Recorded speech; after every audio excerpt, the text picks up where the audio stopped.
All right, YouTube, how you doing? Welcome back to the channel. It is Thursday, May 2nd. It's actually my birthday. We got a 6-game MLB slate to dive into in today's video. Like we always do, we're going to go through each and every one of these games. I'm going to give you my lean on the side. I'll give you my lean on the total. We'll talk about any other plays, like player props that we like within the game as well. But as always, keep an eye on the pinned comment of this video. That is where all of my final plays will live, so what I'm actually rolling with myself. If you do want to ride with me, or if you do want to fade me, those plays will be in the pinned comment. But yeah, birthday today. I think we might throw in, let me know in the comments if you like this idea, but we might throw in a nice little like birthday parlay where we get kind of crazy with the odds or something like that. Throw a bunch of crap together and hope it sticks. But yeah, let me know in the comments if you would like that. But in terms of recapping last night, back-to-back good nights here. So we go 4-1, and we followed up with a 3-1 night last night. Kerry Carpenter under 1.5 bases. That cashes is only a quarter unit play. Bailey over 5.5 strikeouts does not come through. He got kind of rocked in the first inning, and I could tell he's just off from there. But that was just a quarter unit sort of flyer for the plus 105. Our two bigger plays were the Braves' first 5 run line and the Phillies' first 5 run line. We'll take both of those. So a nice little 3-1 night last night. Can't hate that whatsoever. And the vibes just keep on getting better here. We have King, how fitting of a name, calls Justin Verlander's under 5.5 strikeouts for the ride of the day. Verlander pitches 7 innings, 2 Ks. Like, I read that and I thought it was a typo. So shout out to King for the ride of the day. If you guys don't know what the ride of the day is, all you got to use is hashtag ride of the day in the comments. And I jump on board with one person's pick, give you a shout out in the next video, win or loss. And if you win, we continue to ride with your pick. So shout out to King. We'll ride with him again as long as you get your pick in by earlier in the day, because these games are kind of early. If we don't see a pick from King, we have to jump on board with someone else, but we'll keep our eye out there. Use that hashtag ride of the day. But yeah, let's go ahead and dive into these games. Gonna be a shorter video. Obviously, it's a getaway day in the MLB. Most Thursdays are, so earlier games and a smaller slate. So let's go ahead and dive into game number 1 here, guys. Make sure you're hitting that subscribe button and hitting that like button. Yesterday by 9:30 Eastern, 9:45 Eastern time, between me and Tassos, so I had 3, he had 1. We had 4 full-length videos on the channel. Like, we're grinding our asses off for you, and I appreciate all the support as of late and all the likes on the videos as well. So make sure you're subscribed and hitting that like button as well. And also, turn the notification bell on. Can't hurt, right? Go ahead and do that. But let's dive into this one. We got Miami taking on Colorado here. This has been a Miami series all the way thus far. I mean, not really. Colorado actually won like the first half of the game number 1, but Miami does ultimately prevail. And then yesterday they win 4-1. On the mound for Colorado is going to be Peter Lambert going up against Edward Cabrera, who Edward Cabrera is kind of like, I don't want to say turning me into a believer, but he's looked decent. But then he was turning me into a believer. Then his last couple starts, or his last start, I should say, just the last one against Washington, he kind of got batted around. So he still is like, having some decent stats when it comes to FIP.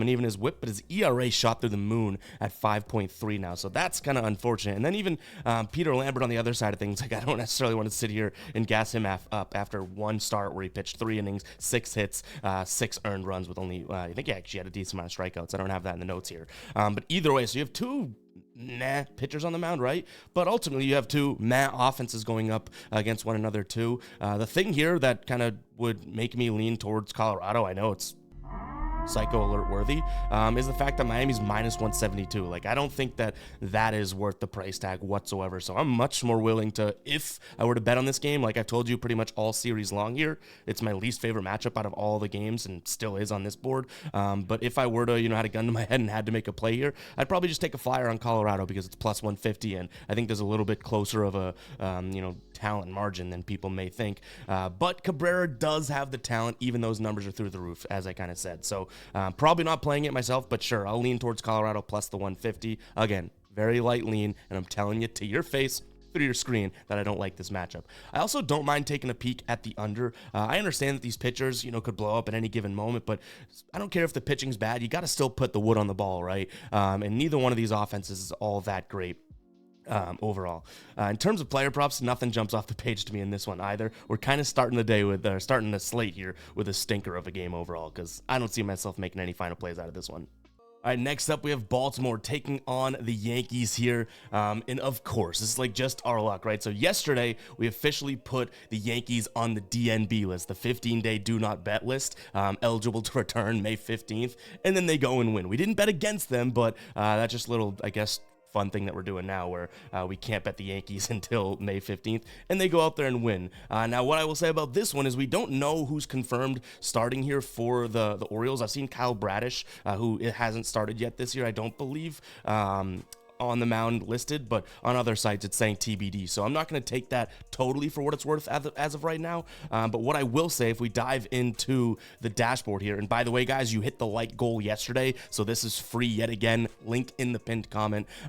Smaller MLB slate, so let's say 250 likes today. If you hit that, we'll bring this to you guys free again tomorrow. The longer you hit this like streak, the more we'll keep this free, because I do want to give it just to the channel members, the true OG supporters and whatnot on the channel. But you know what, it's been free, and if you continue to hit the like goal, like today's is 250, then hell, I'll keep it free for now. So go ahead and like up the video if you guys are finding value in this model. Essentially, we just have every single game, every single day broken down, so you can get a really good, there's only 6 games here, so you can get a really good read on the game and get a really good starting point for your bets. But anyways, what I wanted to call out here is look at the batting, like, and again, we're assuming that Bradish is on the mound, so this is set up for a right-handed pitcher right over here, but there's so much green going around in terms of average, WRC plus, and these are the last 30-day numbers and whatnot.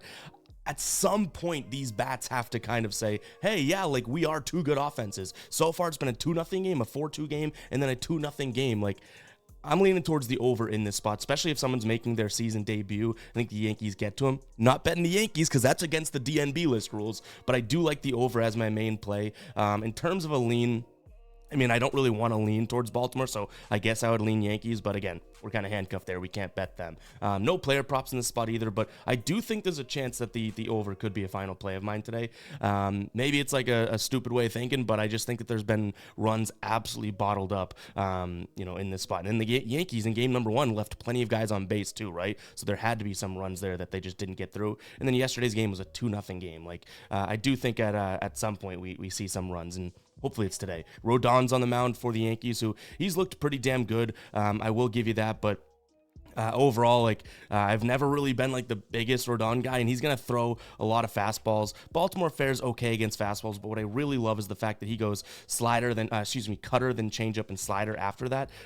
They're really good. Baltimore really good at hitting cutters as well as changeup. So fastballs mediocre, but if he goes to his 2, 3, or 4 pitch, we should see a decent day out of Baltimore offensively. So give me the over 9 in this spot. All right, before we do get on with the rest of the slate here, I did want to talk to you about Sleeper. You've heard me talk about them before, just like in yesterday's video, because they're constantly throwing great deals at us here. They have a free Nate Eovaldi square today for new users, 0.5 strikeouts. His normal line is like 7.5, so you're literally getting a 7 strikeout discount for him. If you don't know what Sleeper is, it's a player prop app. You combine 2 or more player props into a slip. The more you put in there, obviously the payout gets boosted dramatically. And what I like about them, you can see it called out in the graphic here, is each and every play has its own unique multiplier, so they don't follow a fixed payout structure like most apps out there. You can win up to 100 times over on Sleeper as well, so go check it out. If it's available in your state and you're not on Sleeper yet, you are seriously missing out. One of the most fun player prop apps out there. I can say that, and I mean it truthfully. Go check it out with the link in the bio. You'll get that Nate Eovaldi square. You'll also get your first deposit doubled. So go check out Sleeper. Again, that link is going to be in the bio and in the pinned comment, excuse me. But yeah, go check out Sleeper, guys. You can also sign up just using code GUYBOSTON. All right, let's go ahead and jump back into the second half of today's slate. All right, we got the Mets taking on the Cubs. So far in this series, we have the Cubs up 2-1. On the mound today for the Cubs is going to be Ben Brown, and who actually doesn't have terrible numbers. Doesn't go deep into games overall here, but in terms of his starts this year, 1.3 ERA, allowing getting 4.5 strikeouts here, allowing 3.7 hits, and honestly, that's jumped from his last game against Boston where he pitched. I guess it was 3 2/3, I want to say, less than 4 complete innings, and he got shelled. 7 hits, 1 home run. But overall, like, he faced Arizona and San Diego and actually fared pretty well against them. I'm not putting my full trust in Ben Brown, but he definitely has better numbers than what we're seeing from Adrian Hauser this year, with an 8.4 ERA, a 1.9 WHIP, a 4.8, big deal, expected FIP, and then a 6 actually expected FIP. So I do think that there's a pitching discrepancy here. But the problem is, if we look at the dashboard here, right, like there is a clear-cut offensive advantage from the Mets side of things. And one thing to note as well is the fact that the Cubs are still missing Bellinger's bat as well as Suzuki's bat. So you have two guys on that team that are obviously producers and obviously have some offensive production that are not there. And we've kind of seen that hurt them in this series as well. Like even the one game they won, and I'm not going to say coulda, shoulda, woulda, but excuse me, the two games that they've won was a 1-0 win. And then the first game one that they won, Severino was like working on a no-hitter through, 8 innings or so, and they end up getting to him. You know what I mean? So it's like their bats really have not been there. I like the Mets to even up the series here, even though Adrian Hauser is on the mound. Hauser's stats against this team are a little bit better than we might expect. He has 61 plate appearances against this current roster, 240 average, so okay, not bad, but not great either. A WOBA of 310, okay. Expected batting average 280 today. Expected slugging of 380. So it's like, if Adrian Hauser just gives us a middle of the road and not a blow up start, I do think that the Mets bats can kind of win this one for them. So I'm going to lean towards the Mets here in this spot. And honestly, these pitchers, I feel like should be able to let up runs, but we really haven't seen anything that would indicate a strong over today, so I'm going to lean towards the under as well. But Mets money line definitely has a chance of being a final play today. I can't really see the offensive production for the Cubs without a couple of those bats in there. I just hope that Hauser doesn't absolutely blow up. You know what I mean?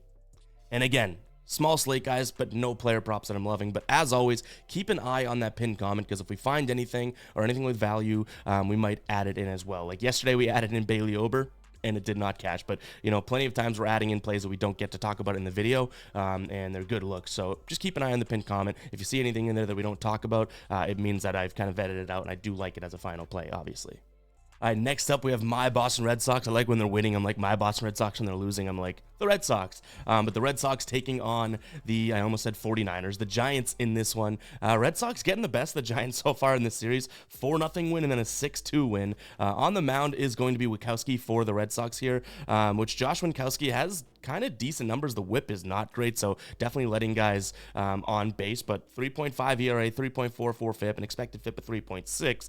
He's obviously just going to give you a few innings, right? Like not necessarily going to be the starter per se, but overall the team is 3-0 when he does get the start, so maybe there's a little bit of luck there, and I do still think that the Red Sox are going to get theirs. Like their bats are good right now. Last 4 games, 17 runs, anomaly, right? But then 5 runs, 4 runs, 6 runs. Like this Red Sox team is scoring about 4.8 runs per game on the season. So if San Francisco's bats, which they aren't looking all that great, right? If San Francisco's bats can't keep up with that, then I think I like the Red Sox money line here. It's just kind of hard for me to believe that the Red Sox, would sweep who they were underdogs in game number 1. Then obviously they were heavy favorites in game number 2 because of Cutter Crawford. And now game number 3, it's kind of like a pick 'em, but hard for me to picture a sweep here because I don't really believe in this Red Sox team long term, but they're playing some good baseball now offensively. So hell, I'll lean towards the Red Sox here in this spot. In terms of the total, I think I would probably much rather look at a Red Sox team total over than the whole game over, because if we can get the Red Sox for, 4 runs or 3.5 runs at decent odds, I don't hate that whatsoever. They are going up against Kyle Harrison, who has a 4.09 ERA, 1.2 whip, 3.9 FIP with a 3.8 expected FIP. So that's not all that terrible, but his numbers against the Red Sox have not been all that great in the past and against the current roster. So I expect the Red Sox to be able to get to him. They're walking really, a really good rate against lefties as well, so we might consider some Kyle Harrison over in walks. And then a player prop that I don't mind as well is Jarren Duran here. Jarren Duran over 0.5 runs. He's hitting 4 straight games. He's hit it in 52% of games this season. If this dude gets on base, the Red Sox are bringing him home, and we know that he can fly too, so he can extend that sort of scoring from second on a single or something like that. So Jarren Duran over 0.5 runs for -120 odds. This is a -145 play elsewhere, but FanDuel has it at -120, so I like that look as well. Next up, Texas taking on Washington here. I'm going to say my favorite play in this spot, because obviously I like Texas to win. Evaldi's on the mound. I'm biased towards him, but they're huge favorites at -210. So my favorite play that I actually kind of pivot to and look at is actually backing both of these pitchers, Mitchell Parker on the mound for Washington, he's had 3 good starts, and he's faced already, he's gone up against Houston as well as the Dodgers in these 3 starts. He's got a 1 flat ERA with a .94 whip, a 1.79 FIP, and an expected FIP here of 2.89. So I'll give the dude credit here. Going up against Nate Eovaldi, who's obviously a better pitcher. But overall, I think that both these pitchers should fare pretty well against these offenses. So I like the under 8.5, and that's got a strong chance of being a final play here. This Texas lineup ain't what it used to be, at least in terms of going up against lefties. They're striking out a lot. They're not walking a lot. So, and their on-base percentage isn't really that high either. So it's tough to score runs when you're not getting on base. And like I said, Mitchell Parker, like, pitching okay. And Texas hasn't been crushing the fastball as of late. If we look at the dashboard here and look at the pitch mix for Mitchell Parker, he's literally throwing 70% fastballs, right? He does throw a splitter as a second pitch, but over here, like, Texas, not excelling against the fastball. The splitter, fine, that's where they can get him, and if they catch one of those or something like that, it could be a game changer. But overall, like, this is a spot in which I just don't see either team, prospering against the pitches here. Splitter for the Washington Nationals, right? That's Eovaldi's second pitch. They're the worst team in the league at hitting it, and they're the 5th worst team when it comes to the fastball. So both of these pitchers, I think, should fare pretty well against the lineups that we have here. And overall, maybe we look at a first 5 under, depending on what we can get that at overall, because I do think that both pitchers have a good game. But I don't mind the full game under either. We just saw, was it a 1-0 or 1-0 game? Yesterday's game between these two teams. That was Heaney throwing a pretty good game, and Williams on the mound for Washington. So arguably you have definitely the better pitcher in Eovaldi, and then Mitchell Parker has impressed me this far into the season as well. So again, Texas money line lean, but that's just way too big of a price tag for me. But I'll definitely consider taking a peek at the under and the first 5 under if we want to isolate these two starting pitchers, giving them their props where it's due. All right, guys, before we do jump into the last game, I'll say this, because it is my lovely birthday, which I feel like I've said that 10 times now in the video. It's probably only been twice. We'll do a little discount over on fademe.store. You can use code BDAY, so BDAY, spelling bee champ. I can't control it. I'm just a genius. You can use that code and you'll get 20% off the entire store today. Tons of cool stuff over there. The scared money don't make money, but honestly, my favorite shirt right now in my closet from this is the They Don't Boo Nobody's tee. This is such a cool shirt in my opinion. I rocked this in Mexico constantly. It probably smelled like crap, but use code BDAY over on the store, fademe.store. Consider it your birthday gift to me if you do want to pick something up, and consider it my thank you that we're dropping the discount code, okay? That link will be in the pinned comment, but use code BDAY, again, BDAY. I can handle that spelling, and you can get a discount at checkout. But yeah, let's jump into this last game here. Houston taking on Cleveland. Yesterday, Cleveland gets the 3-2 win, so the series is split so far. 2 different games. Houston wins a 10-9 game in game 1, but I guess that was Carrasco and Hunter Brown on the mound. And then McKenzie and Verlander go yesterday. They both pitched 7 innings, and it's a 3-2 win for Cleveland. Today, we have Spaghetti Spencer Arrieta on the mound going up against Logan Allen. Neither one of these pitchers I really want to trust all that much, so I think I kind of turned my attention to the bats, and there's just, there's just definitely a discrepancy when it comes to Houston versus lefties and Cleveland versus righties. So I am going to lean towards Houston in this spot. I think they're the better team, and because of, probably Spaghetti on the mound, like, they have decent odds here at -134. Let me check. That's the most updated odds. -130 now over on DraftKings. So I do think that there is some value in taking a peek at Houston because of their offense. If you don't trust the pitching or anything like that, then maybe we could pivot to looking at a Houston team total or first 5 team total or something like that. So keep an eye on the pinned comment, but I think there's a way that we can get to Houston today, or at least a path we can take. In terms of the total, I do like an over in this spot. I just wish this line was 8.5, not 9.5, okay? Both of these pitchers should be able to let up a few runs, obviously, with their ERAs combining at 16. Like, yes, they should be able to let up a few runs. I just want to trust that, Cleveland's bats can come to play because, yeah, they scored 9 in game number 1, but I don't really think this is a Cleveland offense that's an absolute powerhouse.